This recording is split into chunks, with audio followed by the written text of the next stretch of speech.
الذي أرسله بالحق بشيرا ونذيرا وداعيا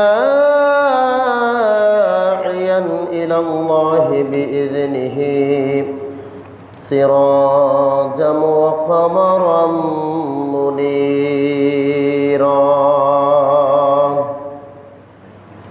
أما بعد فقد قال الله تعالى في كلامه المجيد والفرقانه الحميد. أعوذ بالله من الشيطان الرجيم. بسم الله الرحمن الرحيم. مثل الذين ينفقون أموالهم في سبيل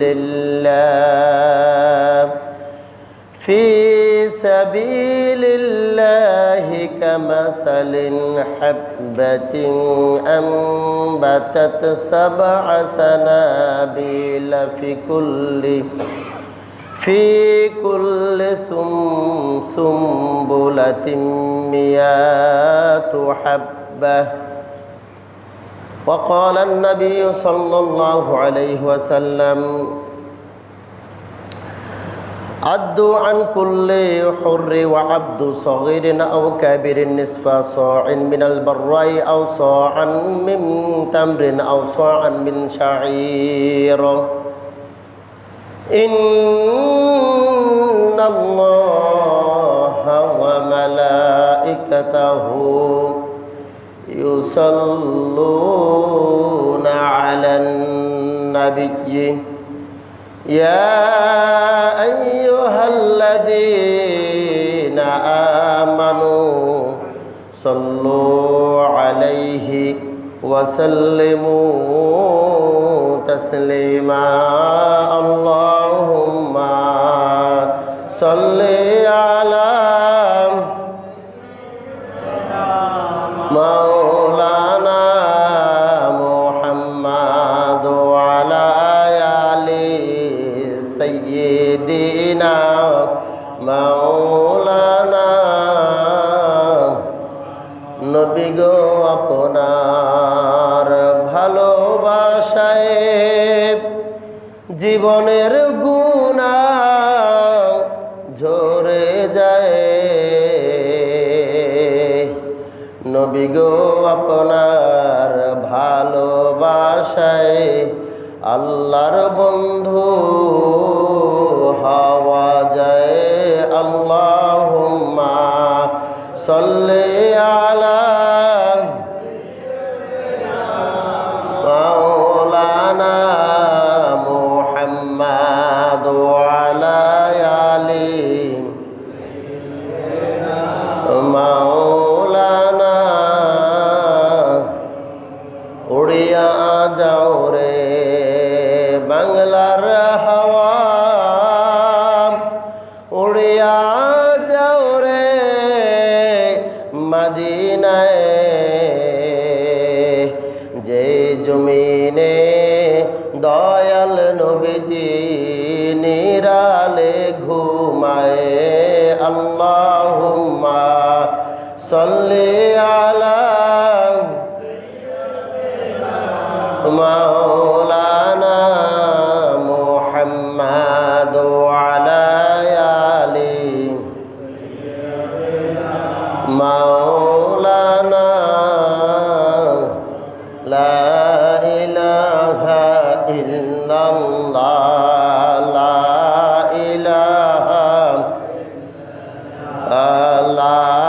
ইলাহা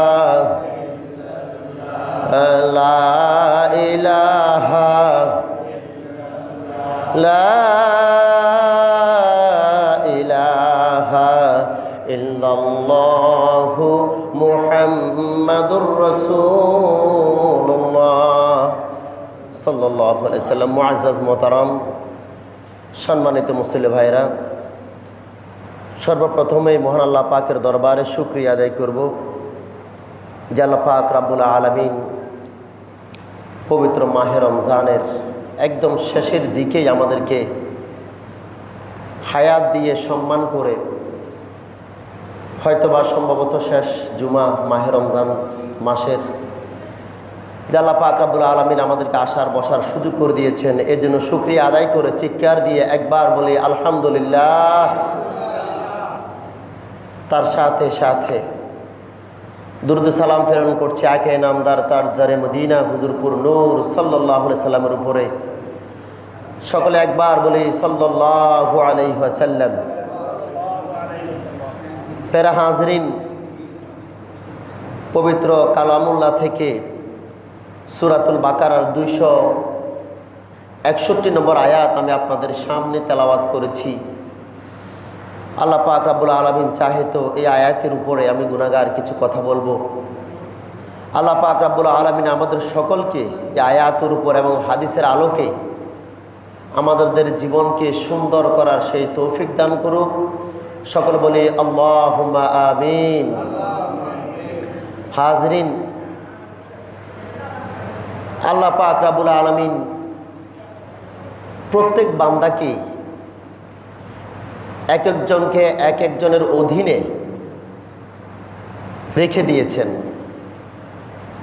বিশ্বের যত ক্ষমতাধর মানুষ থাকুক না কেন, তাকে একজন মুচির উপরে কিংবা সেলুন দোকানদারের উপরে তাকে দোকানে গিয়ে বসে জুতা কিনতে হয়, অথবা জুতা সেলাই করতে হয়, অথবা চুল কাটাতে হয়। বিশ্বের যত বড় যত কোটিপতি হোক না কেন, কোনো মানুষ নিজে নিজে স্বয়ংসম্পূর্ণ নয়। তার মানে বুঝতে হবে আমাদেরকে একে অন্যের উপরে আমরা পরনির্ভরশীল। এমনি করে আমাদের সমাজের মধ্যেও কিছু কিছু মানুষ আছে, গরিব মানুষগুলি, অসহায় মানুষগুলি ধনী মানুষের উপর নির্ভরশীল। আল্লাহ পাক রব্বুল আলামিন সূরাতুল বাকারার 261 নম্বর আয়াতের মধ্যে সুন্দর করে বলেছেন, মাসালুল্লাযীনা ইউনফিকুনা আমওয়ালাহুম ফি সাবিলিল্লাহ। যারা আল্লাহ তাআলাকে রাজি খুশি করার জন্য হালাল রুজি থেকে আল্লাহর রাস্তায় ব্যয় করে, আল্লাহর রাস্তায় খরচ করে। এটা কি আমার কথা না কোরআনের কথা? এটা কি আমার কথা না আল্লাহর কথা? আল্লাহর কথা। সূরাতুল বাকারার 261 নম্বর আয়াত। আল্লাহ পাক রব্বুল আলামিন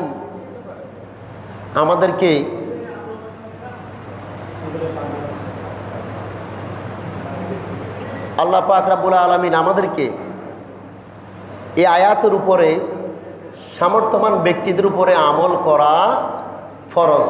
আমল করা কি ফরজ? সামর্থ্যবান ব্যক্তির উপরে এই আয়াতে কালিমার উপরে আমল করা ফরজ। আল্লাহ পাক রব্বুল আলামিন এই দান সদকার ব্যাপার এরপরে বললেন, কামাসালি হাব্বাতিন আমবাতাত সাবআ সানাবিলা ফি কুল্লি সুম্বুলাতিন মিয়াত হুব্বা।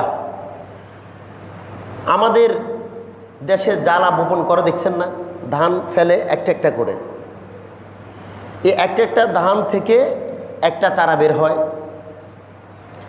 বের হওয়ার পরে আপনি এই একটা চারা যদি আপনি একটা কাদার মধ্যে যদি আপনি লাগান, একটা চারা, আমরা তো 4-5টা একসাথে লাগাই। এ কোরআনে এত সুন্দর করে বললো এই কথাটা, মানে একটা দানা, শুধু একটা ধান থেকে একটা গাছ হলো। একটা গাছ থেকে যখন গাছটা যখন হয় তখন ছড়া বের হয় না, অনেকগুলো ছড়া বের হয়। আল্লাহ পাক রব্বুল আলামিন বললেন এই এক একটা ছড়ার মধ্যে 70টারও বেশি আবার ধান দেন আল্লাহ, সুবহানাল্লাহ।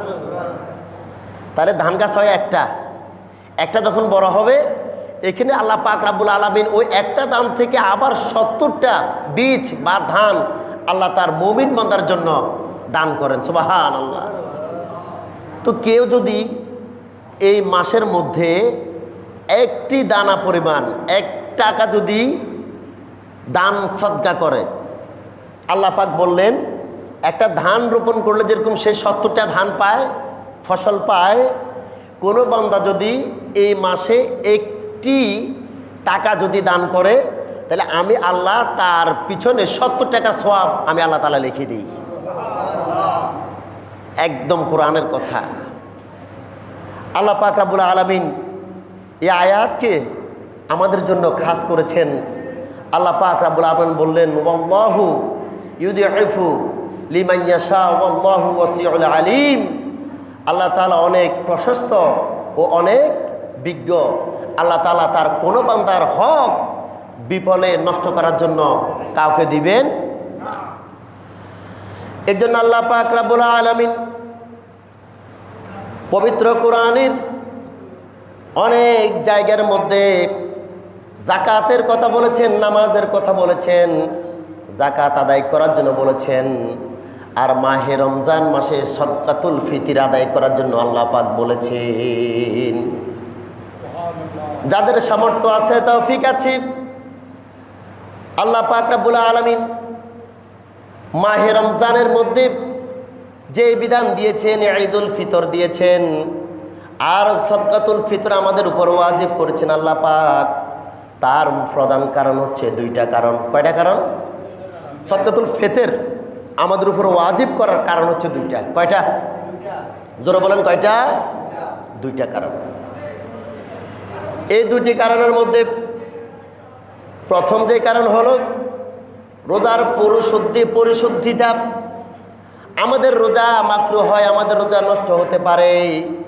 আমাদের রোজা যদি অগোছালো থেকে যায়, আর কোন বান্দা যদি এই মাহে রমজান মাসের সদকাতুল ফিতর আদায় করে, আল্লাহর হাবিব সাল্লাল্লাহু আলাইহি সাল্লাম হাদিসের মধ্যে বললেন, কোন বান্দা যদি রোজা তার নষ্ট হয়, রোজা যদি তার দুর্বল হয়, সদকাতুল ফিতর আদায় করার কারণে আমি আল্লাহ পাক রব্বুল আলামিন তার রোজাগুলোর ভুল বেয়াদবি মাফ করে দিয়ে সদকাতুল ফিতর দেওয়ার কারণে তার প্রত্যেকটি রোজা আমি আল্লাহ তাআলা স্বয়ং সম্পূর্ণভাবে আমার দরবারে কবুল করে ফেলি। তাহলে সদকাতুল ফিতরের হক হচ্ছে 2টা। উদ্দেশ্য কয়টা? 2টা। এক হচ্ছে আমাদের রোজাগুলি ঠিকঠাক হবে। এলোমেলো হয়েছে, ভুল ভ্রান্তি হতেই পারে, যার জন্য এই রোজাগুলি যদি আমাদেরকে ঠিক করতে হয়, শুধরাতে হয়, রোজা ভাঙা ছাড়া এই সদকাতুল ফিতরের মাধ্যমে আমাদের এলোমেলো রোজাগুলি আল্লাহ পাকের দরবারে স্বয়ং সম্পূর্ণভাবে কবুল হয়ে যাবে। এই জন্য যাদের সামর্থ্য আছে তারা অবশ্যই কি করতে হবে? সদকাতুল ফিতর আদায় করতে হবে। আর আরেকটা কথা, সদকাতুল ফিতরের দ্বিতীয় উদ্দেশ্য হলো সমাজে যত গরিব মানুষ আছে, অভাবী মানুষ আছে, তাদের অভাবগুলোকে দূর করে দেওয়া। সুবহানাল্লাহ। আল্লাহর সিস্টেমগুলি, আল্লাহর পদ্ধতিগুলি এত সুন্দর। সদকাতুল ফিতরের মধ্যে 2টো প্রকার। এক হচ্ছে আমরা যত ইবাদত করেছি আমাদের ইবাদতগুলি শুদ্ধ হবে, আর আরেকটা হচ্ছে আমাদের সমাজের মধ্যে যদি কোনো অভাব, গরিব, অসহায় মানুষ থাকে, তাহলে তাদেরকে অভাব দূরীকরণের প্রথম যে বাহন, প্রথম যে পদ্ধতি, সেটা হলো এই সদকাতুল ফিতর, মানে যাকাত আদায় করা। এখন আমাদের সমাজে অনেক ক্ষেত্রেই একটা জিনিস দেখা যায়, ভাই কোটিপতি কিন্তু তার ছোট ভাই গরিব। এরকম আছে না? আছে। অথবা এই এলাকার বেশিরভাগ মানুষের মোটামুটি আলহামদুলিল্লাহ অর্থনৈতিকভাবে অত্যন্ত স্বাবলম্বী, কিন্তু আপনার পাশেই যদি একজন অসহায় গরিব মানুষ যদি থাকে, তাহলে সেটা আপনার জন্য কিন্তু ভালো দিক নয়। ভাই লক্ষ লক্ষ কোটি কোটি টাকার মালিক, কিন্তু যদি আপন ছোট ভাই যদি ভিক্ষা করে, তাহলে বড় ভাইয়ের কোটি টাকার দাম থাকবে নাকি? মানুষে বলবে বড় ভাই কোটি কোটি টাকার মালিক, তার ছোট ভাই রিক্সা চালায়, ভ্যান চালায়, কিংবা ভিক্ষা করে, অমুকের ভাই ওকে দেখতে পারে না। কথাটা এমন আসে না? আসে। এই জন্য আমার বন্ধুরা, আজকে এই খুতবা থেকে শিক্ষা গ্রহণ করতে হবে, সমাজের মধ্যে যদি গরিব মানুষকে আমরা যদি স্বাবলম্বী যদি করতে হয়, তাহলে আল্লাহর বিধান যাকাতের বিধান আমাদেরকে মানতে হবে। ঠিক কিনা বলেন? যাকাতের বিধান আমাদেরকে মানতে হবে, যাকাত আমাদেরকে আদায় করতে হবে, সাদকাতুল ফিতর আমাদেরকে আদায় করতে হবে। আল্লাহ পাক রব্বুল আলামিন এই সাদকাতুল ফিতরের দুইটা উদ্দেশ্য, প্রথম উদ্দেশ্য বললাম রোজাকে পরিশুদ্ধ করা, আর দ্বিতীয় উদ্দেশ্য হলো আমাদের সমাজে যত গরিব মানুষ আছে তাদের অভাব দূর করে দেওয়া। কি দেওয়া? অভাব।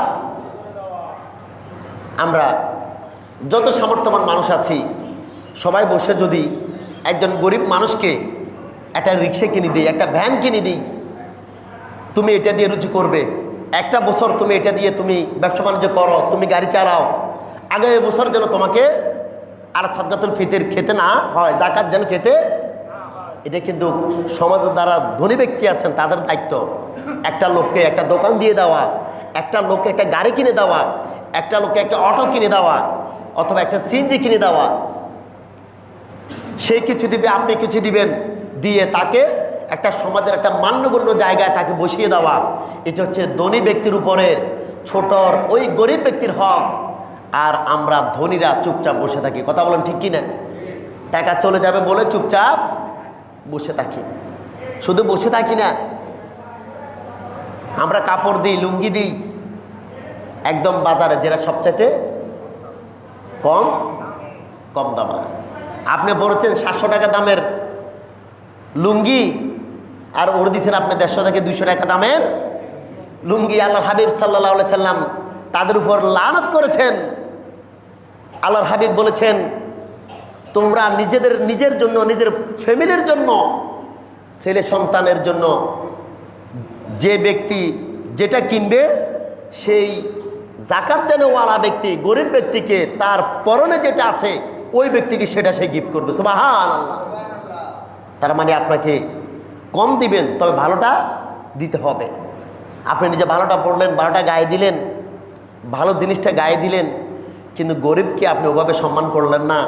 আল্লাহর হাবিব সাল্লাল্লাহু আলাইহি সাল্লাম নিষেধ করেছেন, এটা তোমার কোনো কাজে আসবে।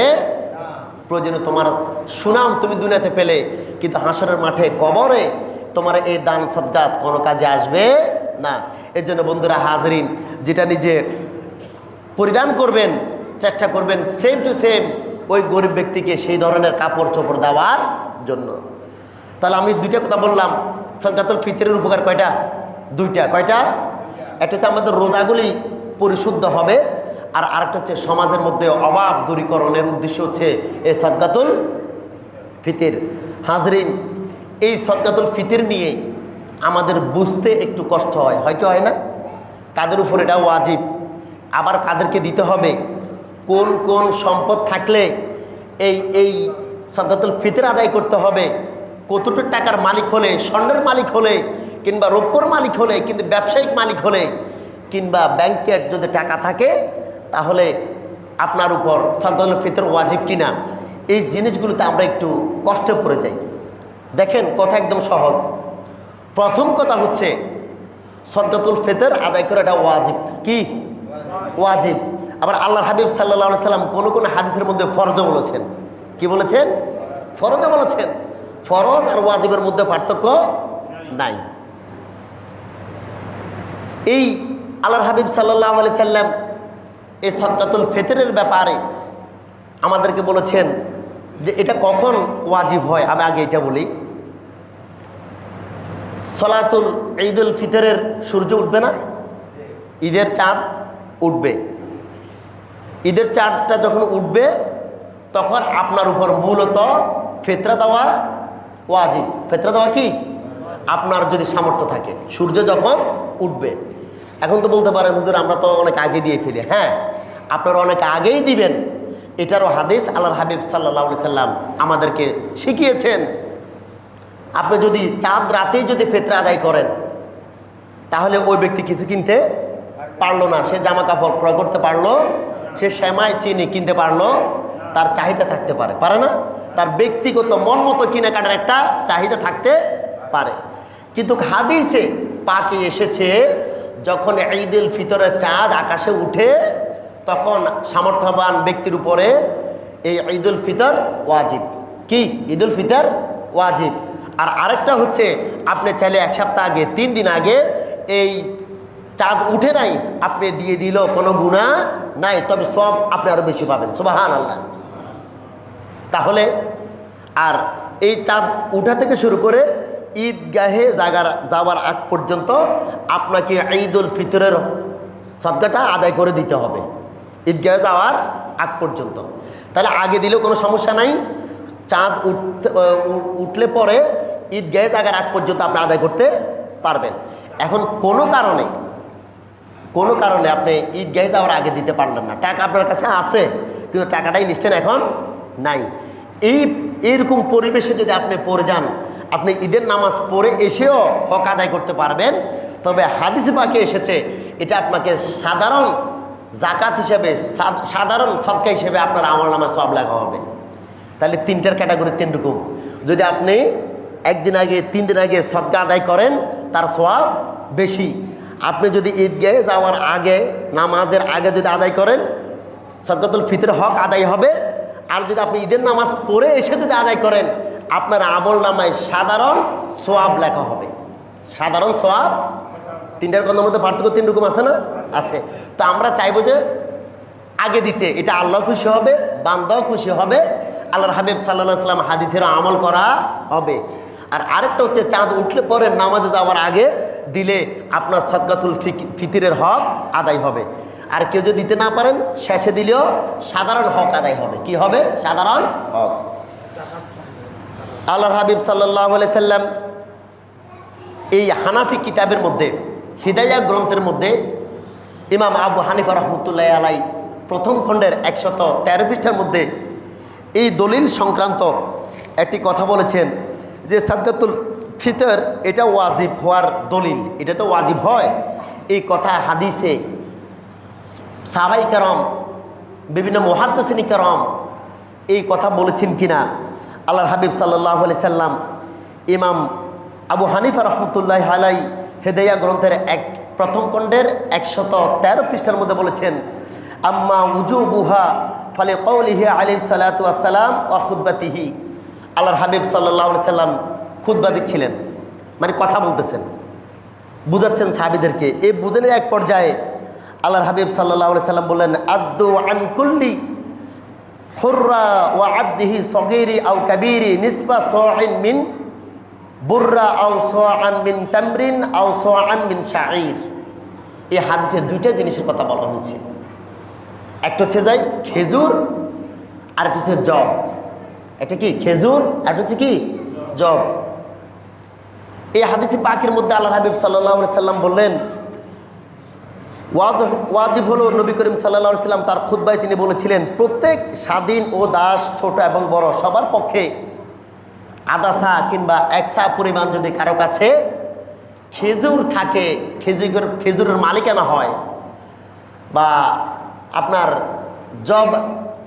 জবের মালিকানা হয়, তাহলে ওই ব্যক্তি ঈদগাহে যাওয়ার আগে কিংবা কয়েকদিন আগে বান্দাদের সদকাতুল ফিতরটা সে আদায় করে দিবে, সে যাকাতটা দিয়ে দিবে।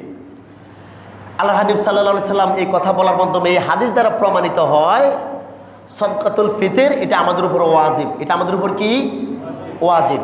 এটা নিয়ে অলসতা করা যাবে, বান্দার হক বান্দাকে দিয়ে দিতেই হবে, নতুবা আপনি গুনাহগার হবেন। কি হবেন বাবারা? গুনাহগার হবেন। গুনাহগার না, কবিরা গুনাহগার। কবিরা মানে বড় গুনাহগার।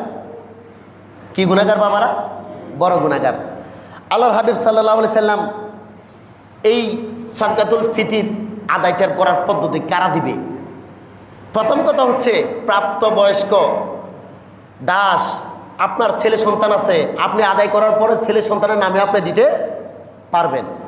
ছেলে সন্তানের নামে আপনি দিতে পারবেন। আপনার ভাই ব্রাদার নামে আপনি আদায় করতে পারবেন। সাহাবীদের জামানায় হযরত ওমর রাদিয়াল্লাহু তাআলা আনহু তার একদম দাসের যাকাত, দাসের ফিতরা হযরত ওমর রাদিয়াল্লাহু তাআলা আনহু তার থেকে নিয়ে যারা খায় তাদেরকে দিয়ে দিয়েছেন। দাস মানে কি? ওমরের অধীনে যে কাজ করে, ওমরের অধীনে যে কাজ করে। জাকাত আর ফিতরা কিন্তু এক জিনিস না, সিস্টেম এক, কিন্তু ফরজ হকের একটা ব্যাপার স্যাপার আছে। আমি বললাম আপনার যখন ঈদুল ফিতরের চাঁদ যখন উঠবে তখন থেকে মূলত সদকাতুল ফিতর ওয়াজিব হয়, ওয়াজিব হয় যখন চাঁদটা উঠে। এখন এই সময় আপনি কত টাকার মালিক, এই সময় আপনি কত টাকার মালিক, ওইটা আপনাকে কাউন্ট করতে হবে, ওইটা আপনাকে হিসাব করতে হবে, করে আপনাকে এগুলো আদায় করতে হবে। এবার ঈদের নামাজ শেষ, ঈদের নামাজ শেষ, এরপর আপনার আর দেওয়ার সামর্থ্য নাই, আপনি না দিলেও চলবে। অথবা ঈদুল ফিতর এর আগ পর্যন্ত আপনার সামর্থ্য নাই, চাঁদ উঠা পর্যন্ত সামর্থ্য নাই, আপনি দেওয়া দরকার। চাঁদ উঠছে, সামর্থ্য আছে, সাথে সাথে আপনার উপর কি ওয়াজিব। আর অন্যদিকে কোরবানি কিংবা কোরবানির জাকাত যেটা দিই সেটা কিন্তু 1 বছর আপনার কাছে 2,10,000 টাকা থাকলে, 2,10,000 টাকা থাকলে পরে বর্তমান হিসাব অনুযায়ী আর কি, অথবা বলে যে 7 ভরি স্বর্ণ, 7 ভরি স্বর্ণ অথবা 52.5 তলা রৌপ্যর মালিক হলে তখন এই জাকাত ফরজ, জাকাত ফরজ। এখন কারো কারো কাছে স্বর্ণ 7 ভরি নেয়, স্বর্ণ আছে 5 ভরি, এই অবস্থায় কি হবে? এই অবস্থায় কি তার উপর কি জাকাত কিংবা ফিতরা কিংবা এগুলো ফরজ হবে কি না? ধরেন না স্বর্ণ আছে 5 ভরি, হাদিসে আসছে স্বর্ণ রৌপ্য, স্বর্ণ রৌপ্য, এখন স্বর্ণতে থাকতে হয় 7 ভরি, 7.5 ভরি, আর একটা যদি 52 তলা রৌপ্য। এখন আপনার কাছে কিছু আছে স্বর্ণ, কিছু আছে রৌপ্য, আবার কিছু আছে স্বর্ণ, কিছু আছে সম্পত্তি, কিছু আছে স্বর্ণ, কিছু আছে টাকা, তাহলে মিক্স। এটা কি টোটাল কত হচ্ছে? কিছু স্বর্ণ কিছু পূর্ণ মিলে যদি আপনার 2,10,000 টাকা হয়, 2,10,000 টাকা যদি হয়, আবার কিছু স্বর্ণ কিছু রৌপ্য মিলে যদি আপনার কাছে 2,10,000 টাকা যদি থাকে, যদি আপনার সহ সম্পত্তি কিচ্ছু নাই, শুধু আপনার কাছে স্বর্ণ আছে 5 ভরি আছে, কয় ভরি? অথবা 6 ভরি আছে, অথবা 7 ভরি আছে, তাও আপনার উপর কি হবে না? ফরজ জাকাত কি হবে না? জাকাত ফরজ হবার স্বর্ণ কয় ভরি থাকতে হবে? 7.5 আছে 7 ভরি, কিন্তু আর আধা আপনার কাছে কি? শুধু যদি স্বর্ণ থাকে কারো কাছে ফরজ হবে, জাকাত ফরজ হবে না। হ্যাঁ, এবার আধা ভরি আপনার কাছে রৌপ্য আছে, কি আছে? এই রৌপ্যটা যখন ডুববে তখন আপনার উপর এগুলো আদায় করা কি ফরজ। যাক, এটা আপনারা একটু এলিমেলো করে ফেলবেন। তাহলে আমি বলতেছিলাম ঈদুল ফিতরের চাঁদ যদি উঠে ওই ব্যক্তির উপরে সদকাতুল ফিতর আদায় করা কি ওয়াজিব, কি কদর হলেন কি ওয়াজিব। কেমনে আদায় করবেন ওয়াজিব? এটা আপনি আদায় করবেন 1 সা আপনার গম, 1 সা কি গম, কিশমিশ, আটা, ময়দা, এগুলো এখন আমাদের দেশে আছে, তবে এগুলা গরিব মানুষও নিতে এখন চায়নি, কম চায় না, নিতে চায় না। অথবা আপনি এটা দিয়ে কেউ ফিতরা দিলে সেটা উত্তম। এটা কি 1 সা মানে হচ্ছে 3 কেজি 300 গ্রাম, 1 সা কি 3 কেজি। আবার হাদিসের পাশে আসছে আধা সা, অর্থাৎ 1 কেজি 650 গ্রাম, কথা বুঝছেন? এই পরিমাণ। এখন 3 কেজি আপনার ময়দার দাম কত? 3 কেজি 300 গ্রাম ময়দার দাম কত? 45 টাকা করে যদি হয় বা 50-55 টাকা করে যদি হয়, যা আসে আপনি এই টাকাটা একজনকে দিয়ে দিলেন। এখন আপনার যদি উদ্দেশ্য ভালো থাকে, আপনি যদি কিশমিশ দেন, কি দেন? কিশমিশের দাম আর ময়দার দাম কি এক? আটার দাম কি এক? এখন আপনি যদি কিশমিশ না দিয়া যদি আপনি ময়দা দেন, ময়দা দেওয়ার কারণে আপনার ঈদুল ফিতরের হকটা আদায় হবে।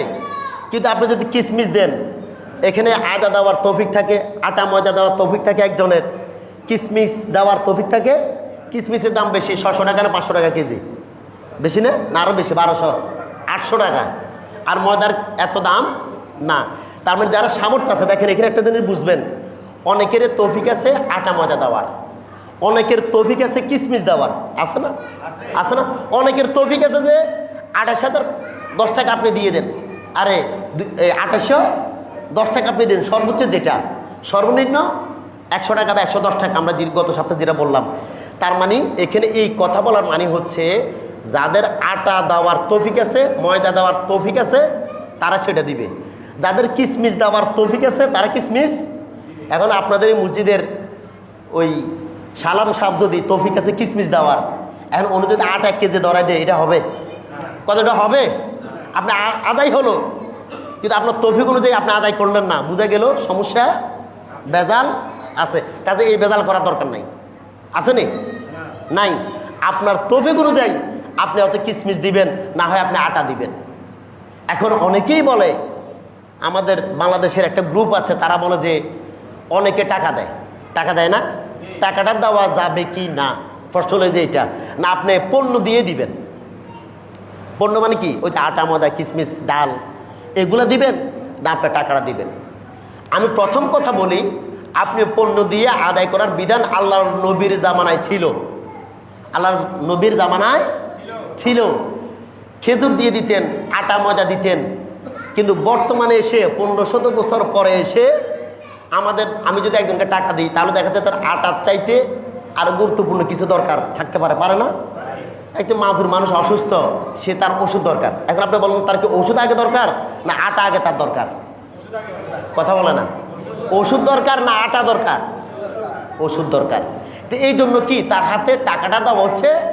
বর্তমানে শরীয়ত এটাকে বিধান বলে মনে করেছেন যে টাকা পূর্ণ না দিয়া ওই জাকাত খাওয়ানোওয়ালা ব্যক্তি বা সদকাতুল ফিতর আপনি টাকা দিবেন, সে তার মন মতো জামা হোক, খাদ্য হোক, কিংবা ঔষধ হোক, বা অন্য প্রয়োজনীয় অন্য কিছু হোক, সে যার মতো করে সে মানে পোষাই নিবে। এই জন্য অনেকেই বলে পণ্য দেওয়া উত্তম, পণ্য দেওয়া উত্তম।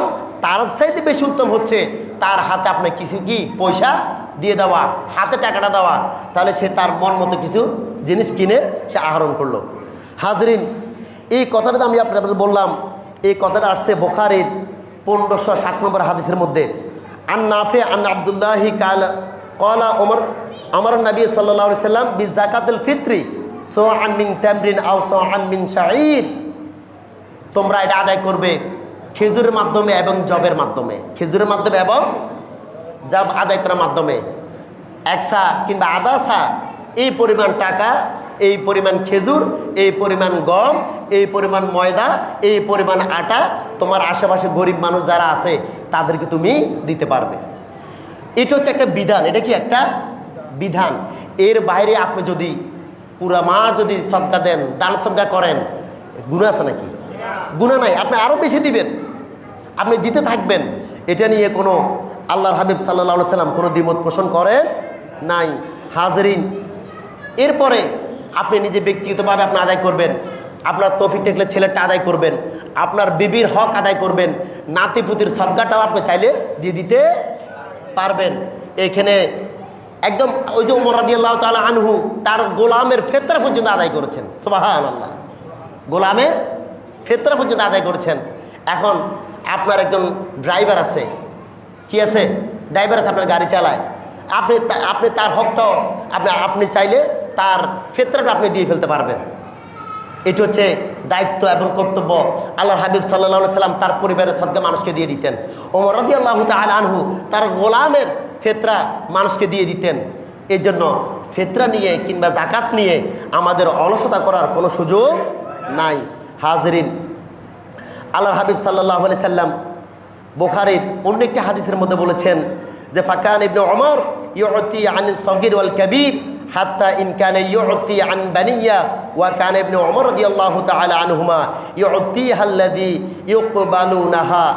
এই ওমর রাদিয়াল্লাহু তাআলা আনহু তার ছোট ছেলে এবং বড় ছেলের পক্ষ থেকে কি করতেন? ফিতরা আদায় করে দিতেন। আপনাকে এই হাদিসটুকুন অবশ্যই আমল করতে হবে। আল্লাহর হাবিব সাল্লাল্লাহু আলাইহি সাল্লাম এভাবে অসংখ্য অগণিত হাদিস, অসংখ্য অগণিত এই আল্লাহর পক্ষ থেকে যে আদেশ আমাদেরকে করা হয়েছে মানুষের হক আদায় করার ব্যাপারে, এখানে আমাদেরকে কিঞ্চিত পরিমাণ অলসতা করার কোনো প্রয়োজন নাই।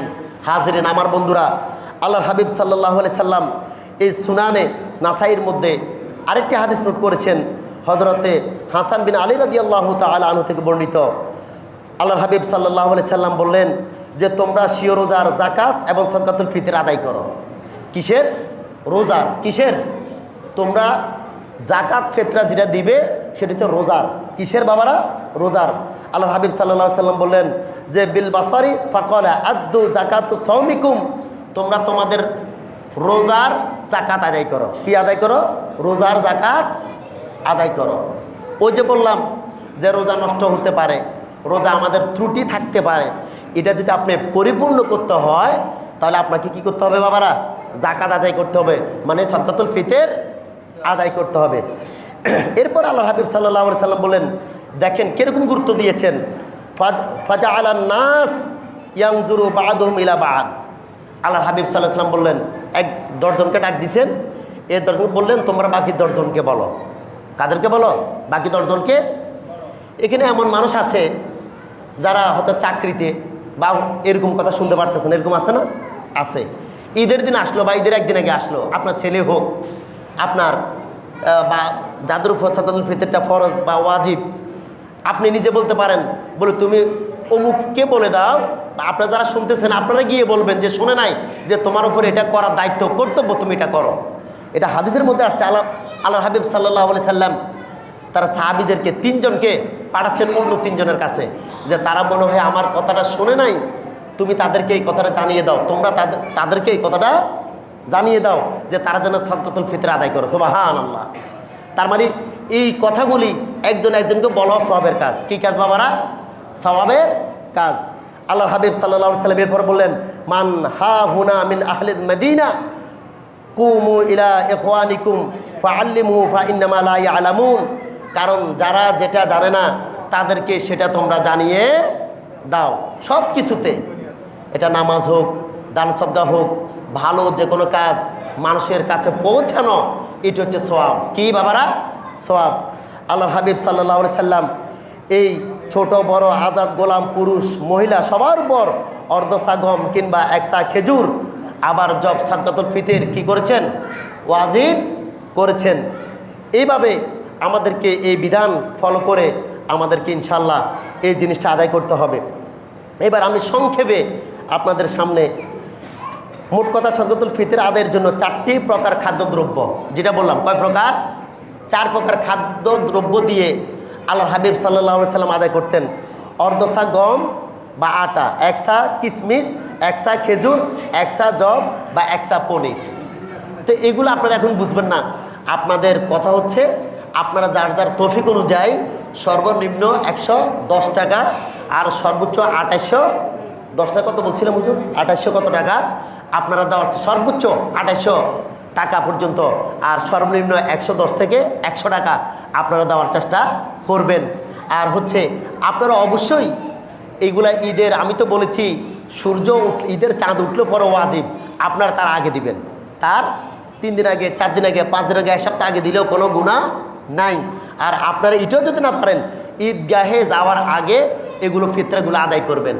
যদি সম্ভব না হয় ঈদগাহ থেকে আসার পরও দিতে পারবেন। তবে সওয়াবের আগ পিছ কিছু আছে, সওয়াব বেশি কম আছে। এজন্য যেভাবে যারা সওয়াব পেতে চাইবেন বেশি, তারা যত দ্রুত তা আপনারা এটা দেওয়ার জন্য চেষ্টা করবেন। আল্লাহ পাক রব্বুল আলামিন তার প্রিয় হাবিব সাল্লাল্লাহু আলাইহি সাল্লাম এই গরিবরা যেন, কোন একটা হাদিসের মধ্যে বলেছেন, আগনুহুম আন মাসআলাতি মিন মিসলি হাযাল ইয়াউম। এটা দেওয়ার প্রধান যে কারণ এটা কথাটা খেয়াল করেন, কোনো ব্যক্তি কি যেন ঈদের দিন কারো কাছে হাত তুলতে না হয়, হাত পাততে না হয়, কথা এটাই। দেখেন এই হাদিসের মধ্যে বললো আল্লাহ হাবিব সাল্লাল্লাহু আলাইহি সাল্লাম, তোমরা যাকাত আদায় করবে এমন সময়ে এমনভাবে যাতে করে কোনো গরিব মানুষকে ঈদের দিন কারো কাছে হাত পাততে না হয়, আমাকে সাহায্য করেন। কি করেন? তাহলে এই হাদিসটা যদি আমরা ফলো করি তাহলে আমাদেরকে অবশ্যই নামাজে যাওয়ার আগে, বা আবার এই হাদিস দ্বারা প্রমাণিত হয় ঈদের আগে আপনাকে যাকাত দিতে হবে। কি করতে হবে? ঈদের আগে ঈদুল ফিতরের সাদকাটা আদায় করে দিতে হবে। তারপরে আপনারা এবার আমাকে একটু কথা বলেন, আপনারা কিভাবে দিবেন? ঈদগাহে যাওয়ার আগে। সাদকাতুল ফিতরটা কখন দিবেন সবাই বলেন? ঈদগাহে যাওয়ার, জোরে বলেন, ঈদগাহে যাওয়ার। আর আবার ঈদের চাঁদ ওঠার আগেও দিতে পারবেন, এটা নিয়ে কোনো সমস্যা নাই। হাজিরিন, যার যার ব্যক্তিগত জায়গা থেকে স্বতঃস্ফূর্তভাবে এই সাদকাতুল ফিতর আদায় করার জন্য চেষ্টা করবেন। আল্লাহ পাক রব্বুল আলামিন আমাদেরকে তার বান্দাদের হক আদায় করার তৌফিক দান করুক, বলি আল্লাহুম্মা আমিন। আর যদি বলি আল্লাহুম্মা আমিন। হাজিরিন, গত জুমায় আপনাদের এই দান সদকার পরিমাণ হয়েছে 1760 টাকা। আর এতেকাফ যারা আছেন ওনারা খতমুল কোরআন করেছেন, আপনারা ওনাদের জন্য দোয়া করবেন, দোয়া চেয়েছেন। আজ আমাদের মসজিদে যুব সমাজ কর্তৃক আয়োজিত ইফতার মাহফিলের আয়োজন করেছেন, এটা আপনাদের সকলের দাওয়াত রইল। এই যুব সমাজ থেকে আজকে এখানে ইফতারের পার্টি আয়োজন করেছেন, আপনারা মেহরবানি করে থাকবেন। মসজিদ কমিটির পক্ষ থেকে সকলকে থাকার জন্য বিশেষভাবে অনুরোধ করা গেল। এলাকাবাসী এটি কি লিখছে, এলাকাবাসী এখনও তারাবির হাদিয়া যারা দেন নাই, মেহরবানি করে তারাবির যেহেতু শেষের দিকে চলে আসছে, হুজুরে যেহেতু নামাজ পড়াচ্ছেন, কষ্ট করে সময় দিচ্ছেন, এটা তো ওনার হক প্রাপ্য, অবশ্যই আপনারা এই তারাবির চাঁদাটা দেওয়ার জন্য সর্বোচ্চ চেষ্টা করবেন। এরপর হচ্ছে